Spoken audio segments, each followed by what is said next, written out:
Саламатсыңар балдар. Биз бүгүн силер менен өткөн сабакты улантып, добуш боектору жөнүндө таанышалы.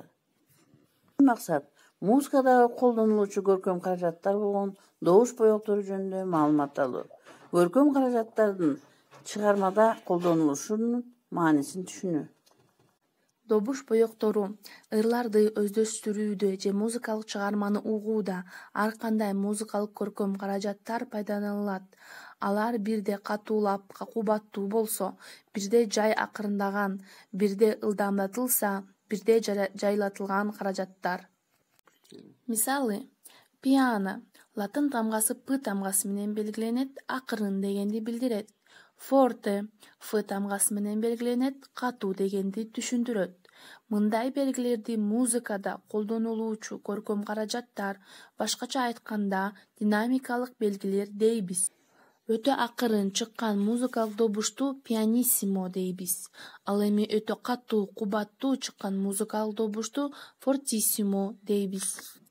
Өтө акырын чыккан музыкалык добуш бара-бара күчөтүлүп, аны өтө катуу чыгышына жеткирилет. Музыкада аны биз крешендо деп атайбыз. Ал эми ошол эле өтө катуу чыккан музыкалык добушту акырындык менен өтө акырын чыккан мурунку абалына алып келүүнү диминуэндо деп атайбыз. Добуш боектору менен кооздолгон Абдылас Малдыбаевдин «Май кели» деген ырын чогуу ырдайлы.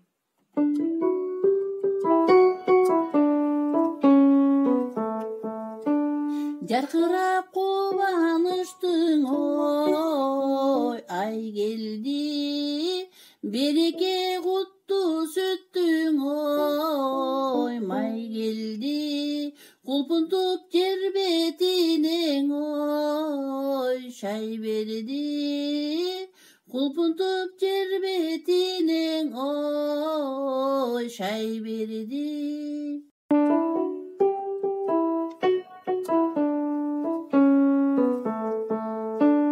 Булуттан бурчак суулар ой, себилди, кубанат көргөн өскөн ой, эгинди, шаркыштак жарык шаңду ой, көңүлдү майрамдап сүрүп жатат ой, өмүрдү. Ушуну менен балдар, бүгүнкү сабагыбыз аякталды. Биз бүгүн силер менен музыканы көркөмдөй турган добуш боекторун түшүндүк. Добуш кубулуштары кандай белгиленерин билдик. Үйгө тапшырма. Китебиңердин 87 бетиндеги «Май келди» деген ырды жаттагыла. Саламатта калгыла.